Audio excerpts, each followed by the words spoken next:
Mais um vídeo aqui no canal Overload e hoje trago um vídeo que muita gente tem curiosidade em saber. Quais é que são as melhores técnicas da musculação? Primeiro de tudo, a melhor técnica é tu otimizares ao máximo cada série que fazes, não é? Porque muita gente quer logo passar para as técnicas XPTO sem primeiro ter bem consolidado aquilo que são todas as bases do treino, de realmente retirares o máximo de cada exercício a nível técnico, a nível de proximidade à falha e outros fatores qualitativos no teu exercício. Mas, em cima disso, podem sim surgir técnicas que vão trazer benefícios para o teu treino, colocadas de forma estratégica. E essas técnicas, regra geral, são conhecidas como técnicas de intensidade, mas elas, na verdade, são técnicas volumizadoras. Porquê? Porque acho que só há uma técnica que aumenta a intensidade, eu vou falar nela aqui, de resto, elas aumentam-te o volume de treino. Por exemplo, um drop set, que é talvez a técnica que mais gente conhece, em que se vai à falha, tira-se peso e volta a sair à falha. Isso não aumenta a intensidade. Porquê? Porque a intensidade na musculação é definida pela percentagem de um RM, ou seja, a carga utilizada. No caso, o drop set aumenta a intensidade de esforço, entre aspas, a percepção subjetiva de esforço. Mas, em termos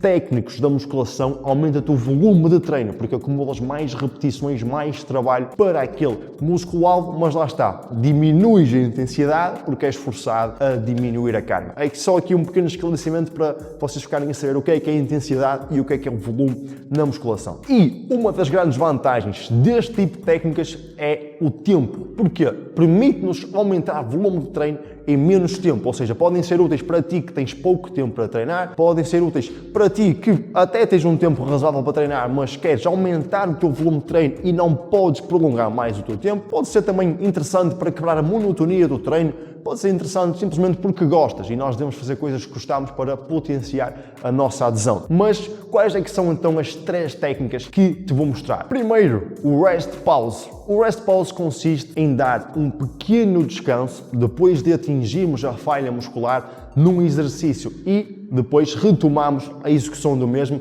procurando ter o máximo de repetições possíveis mais uma vez. Ou seja, por exemplo, estamos a fazer um supino na Smith Machine, como eu estou a mostrar aqui no vídeo, e vamos à falha, vamos imaginar, nas 10 repetições. Descansamos 10 a 20 segundos e voltamos a ir à falha fazendo o máximo de repetições que conseguimos, que naturalmente será bem mais baixo do que as 10 repetições iniciais, devido à fadiga previamente acumulada. E nós podemos fazer um rest pause, 2 rest pause, 3 rest pause. Vocês podem prolongar a série por muito tempo. E porquê é que eu gosto desta técnica? Porque é uma técnica que nos permite acumular muitas repetições efetivas. O que é que são essas repetições efetivas? São aquelas repetições onde nós nos aproximamos da falha muscular, ou seja, onde já existe um abrandamento da repetição, já custa a acabar. São aquelas repetições em que existe um elevado tempo sob alta tensão, ou seja, aquelas repetições que realmente trazem hipertrofia são aquelas que chamamos de repetições efetivas. E o rest pause permite-nos acumular muitas repetições destas, visto que sempre que voltamos à execução do exercício, o exercício já está difícil, ou seja, desde o início de cada rest pause, temos logo ali bastantes repetições efetivas. Segunda técnica, e esta é aquela que eu disse que talvez seja a única que te aumenta a intensidade, que é o cluster set. Porque o cluster set, primeiro explicando em que é que consiste em dividir uma série em vários blocos, ok? E depois nós podemos personalizar quantos blocos fazemos e quantas repetições. O exemplo, mais uma vez,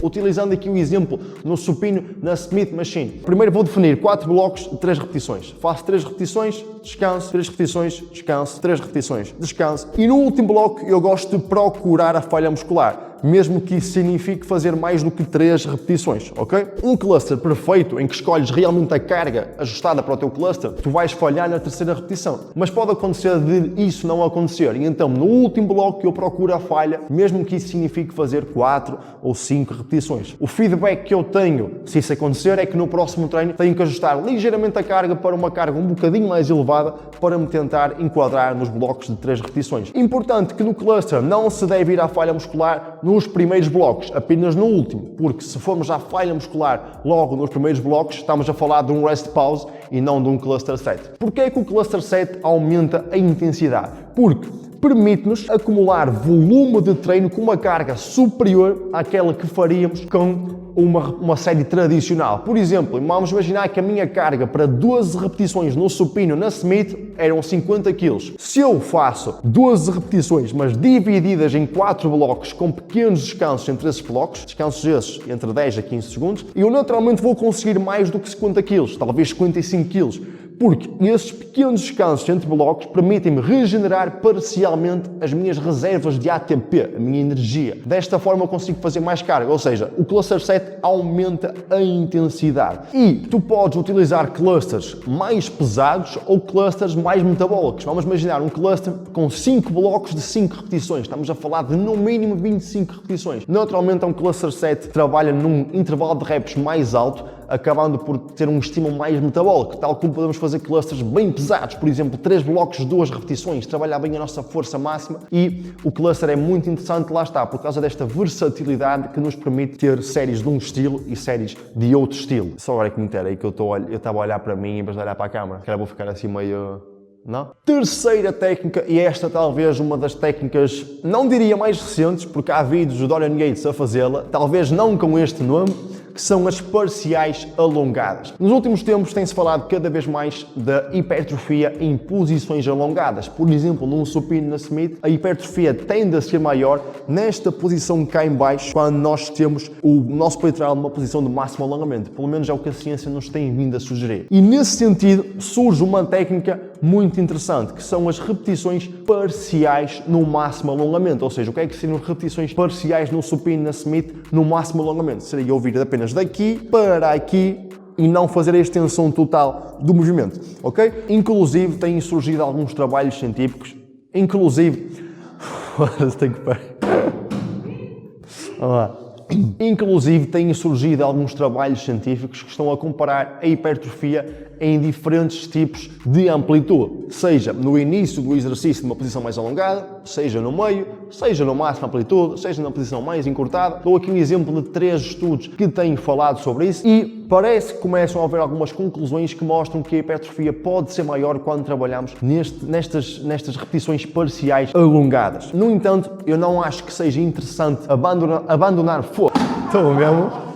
No entanto, eu não acho que seja inteligente nós abandonarmos já o treino tradicional em que fazemos as repetições completas, porque é um tema ainda recente e lembrem-se, a hipertrofia não é homogénea. O que é que isto significa? Quando nós treinamos um determinado músculo, ele não cresce todo por igual em toda a sua área. Depende muito dos ângulos que trabalhamos, das amplitudes que trabalhamos, e como tal, trabalhar com amplitudes completas permite-nos ter um desenvolvimento total da nossa área muscular e não apenas em certas zonas. Por exemplo, num dos estudos que demonstrei aqui, compararam a hipertrofia do bíceps em posições diferentes da amplitude e quando se fez repetições nesse máximo alongamento, mas apenas até meio, a hipertrofia do bíceps foi maior, mas na porção distal do bíceps. Portanto, é uma zona específica do bíceps e não o bíceps todo. Por isso é que é importante termos aqui esta conclusão que nos faz pensar que devemos continuar a fazer amplitudes completas na grande maioria do nosso treino. Mas porquê é que eu trouxe as parciais alongadas para aqui? Porque eu acho que as parciais alongadas encaixam muito bem como uma técnica volumizadora. Por exemplo, foste à falha no teu supino, na tua repetição completa, podes simplesmente continuar o exercício apenas com repetições parciais até ir já à falha nestas repetições parciais, ou podes, por exemplo, fazer uma espécie de um drop set, tiras um bocadinho de peso e fazes essas parciais. É uma forma de nós colocarmos aqui um tema que tem vindo a ser mais discutido pela ciência, mas de forma subtil no nosso treino e não ter aquela visão radicalista de abandonar uma coisa para colocarmos a 100% outra. No entanto, tem muita atenção, isto não é para ti que fazes meias repetições de leg press a descer só um bocadinho e subir logo outra vez, porque isso não são parciais alongadas, são parciais encurtadas. No caso da leg press, parciais alongadas é quando nós vimos até cá abaixo, subimos só até meio e voltamos até cá abaixo, ok? As parciais encurtadas tendem a demonstrar que não nos trazem grandes benefícios. Concluindo, de referir que tudo o que é técnica, seja volumizadora, seja técnicas que aumentam um pouco mais de intensidade, como o cluster set, tem um custo associado. E que custo é esse? É a fadiga. E no treino de hipertrofia nós temos que estar com uma constante relação entre estímulo e fadiga. O estímulo não pode ser insuficiente e a fadiga não pode ser muito grande, ou seja, temos que ter muito cuidado a controlar o nosso volume e intensidade de treino de maneira a que tenhamos um melhor treino possível para nos dar resultados, ok? Portanto, usa-as com moderação e lembra-te que o mais importante é sempre tu otimizares ao máximo cada série, colocares o máximo de qualidade em cada uma delas. Por último, se gostaste deste vídeo, não te esqueças de colocar aqui um like, subscrever o canal Overload e fica atento a ativar as notificações porque vão sair muitos mais vídeos destes onde prometemos trazer-te muito conteúdo de valor, visto que este é um formato que nos permite alongar um bocadinho mais, coisa que em outras redes sociais somos forçados a não o fazer, a ficar com vídeos de 1 minuto e pouco mais do que isso, ok? Um abraço e estamos juntos.